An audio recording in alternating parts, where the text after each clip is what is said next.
నమస్తే అండి. ఇవాళ మనం వినబోయే కథ రాజీ విరమణ. రచించిన వారు సౌదామిని గారు. ఫోన్లో వీడియో గేమ్ చప్పుడికి నిద్రలేచింది రాజీ. మంచం పక్కన కూర్చుని వాళ్ళ అబ్బాయి నాని వీడియో గేమ్ ఆడుతున్నాడు. వేసవి సెలవుల్లో కూడా పడుకోకుండా పొద్దున్నే ఈ గేమ్స్ ఏంటి నాన్న అని కోప్పడింది. అంతే, నాని ఫోన్ వదిలేసి పడుకున్నాడు. నిజానికి రాజీకి రాత్రి చాలాసేపు వరకు నిద్ర పట్టలేదు. ఈ రోజు తాను తీసుకోబోయే నిర్ణయం సరి అయినదా కాదా అని రాత్రి అంతా బాగా ఆలోచించింది. టైం చూసింది. ఉదయం 7 గంటలు. మెట్లు దిగి హాలుకి వెళ్లి అలెక్సా ప్లే మహమ్మద్ సాంగ్ అంది. జో వాదా కియా పాట వస్తుంది. తన యోగా పూర్తి చేసి ఆఫీస్కి రెడీ అయింది. అప్పుడే లేచి కిందకి వచ్చిన రాజీ భర్త రవి అన్నాడు, నేను ఈరోజు ఇంట్లోనే పని చేసుకుంటానులే, నువ్వు వెళ్ళిరా, all the best. Raji cab ఎక్కగానే ఎక్కడికి అని అడిగాడు డ్రైవర్. అమెజాన్ ఆఫీస్ అని చెప్పింది రాజీ. క్యాబ్ మొదలు కాగానే గతం గురించిన ఆలోచనలు లోనికి వెళ్లిపోయింది. రాజీ వాళ్ళది మధ్యతరగతి కుటుంబం. తాను ఒక్కతే కూతురు. అమ్మ పెద్దగా చదువుకోలేదు కాబట్టి రాజీని బాగా చదివించాలనుకున్నది. నాన్నగారు ఇంజనీరింగ్ చదువుతుండగా ఆకస్మికంగా చనిపోయారు. ఒకసారి జీవితం తలకిందులు అయినట్లు అనిపించింది. దాని నుండి కోలుకోవడానికి చాలా సమయం పట్టింది. తరువాత నెలలోనే క్యాంపస్ ప్లేస్మెంట్స్, అమెజాన్ మొదటి కంపెనీ. తాను ఉన్న ఆర్థిక పరిస్థితికి అది ఎంతో అవసరం. 4 ఇంటర్వ్యూల తరువాత సెలెక్ట్ అయిన ఇద్దరిలో తను కూడా ఉంది. అప్పుడు అమ్మ ముఖంలో గర్వం చూసి తనకు కలిగిన సంతృప్తి మరిచిపోలేనిది. ఈ ఉరకలు పరుగుల జీవితంలో అలా 20 సంవత్సరాలు గడిచిపోయాయి. ఇంతలో ఫోన్ మోగిన శబ్దానికి ఆలోచనలో నుండి బయటకు వచ్చింది. ఫోన్ చెక్ చేసి కంగారు పడింది. తమ అప్లికేషన్ ఆగిపోయినట్లు మెసేజ్ వచ్చింది. ల్యాప్టాప్కి వైఫై కనెక్ట్ చేసి టీంతో మాట్లాడింది. ప్రోగ్రాంలో ఏం మార్పులు చేయాలో, ఎలా చేయాలో సూచనలు ఇచ్చింది. డ్రైవర్ మరొక 10 నిమిషాలలో ఆమెని ఆఫీస్కి చేర్చాడు. క్యాబ్ దిగి త్వరగా వెళ్లబోతున్న రాజీతో అన్నాడు, మేడం, నా 5 స్టార్ రేటింగ్ అని.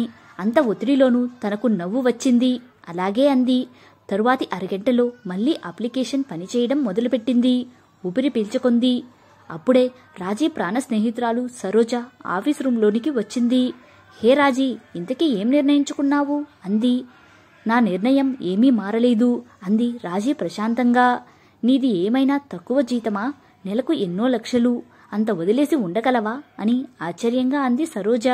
నీకు ఇదివరకే చెప్పాను కదా, మనకి బ్రతకడానికి డబ్బులు కావాలి, కానీ డబ్బు సంపాదించడం కోసమే బ్రతకక్కర్లేదని అంది రాజీ. ఏదో నువ్వు నీ వేదాంతం గాని నువ్వు ఇక్కడి దాకా రావడానికి ఎంత కష్టపడ్డావో నాకు తెలుసు కదా. నువ్వు కొత్త తరం వారందరికీ ఒక స్ఫూర్తి.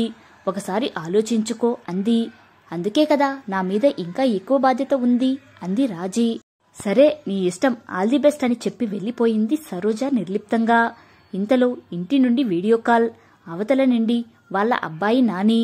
అమ్మా, ఫ్రిడ్జ్లో ఐస్ క్రీం తినచ్చా అని. రాజీకి వస్తున్న నవ్వుని ఆపుకొని అంది, 1 కప్పు మాత్రమే, అది కూడా డాడీని అడిగి. ఎక్కువ తింటే ఏమవుతుందో నీకు తెలుసు కదా అని కొంచెం కఠినంగా అంది. సరే అమ్మా అని ఫోన్ కట్ చేశాడు.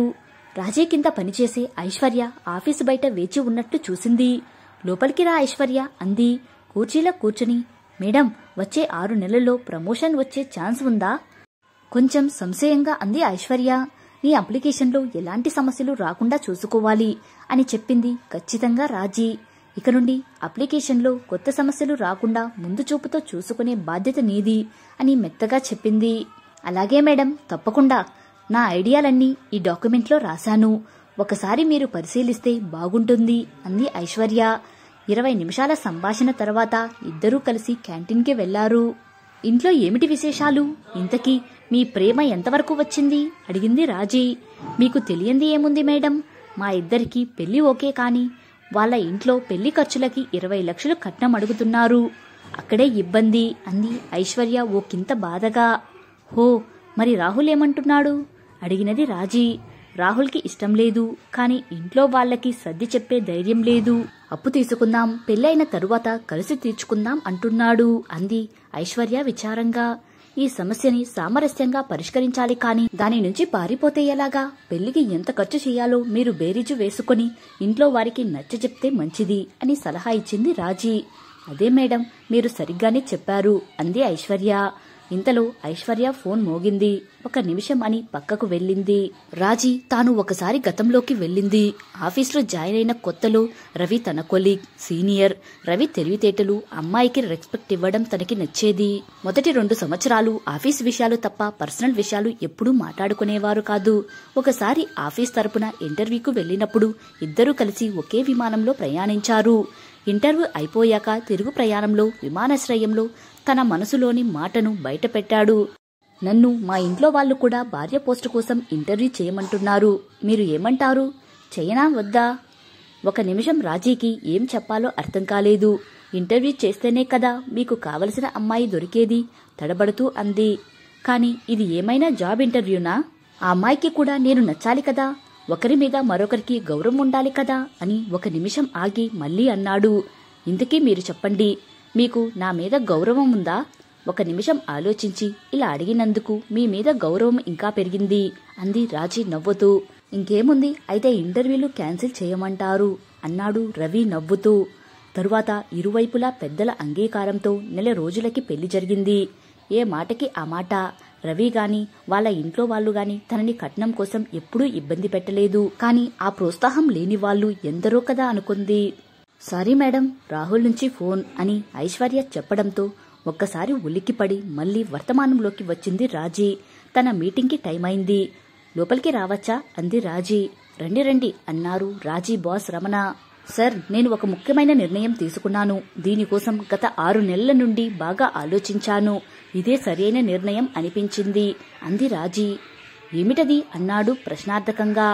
దీనిని రాజీనామా అనాలో లేక విరమణ అనాలో తెలియదు, కాని నేను ఉద్యోగానికి సెలవు తీసుకుందాము అనుకుంటున్నాను అంది నెమ్మదిగా చెప్పింది రాజీ.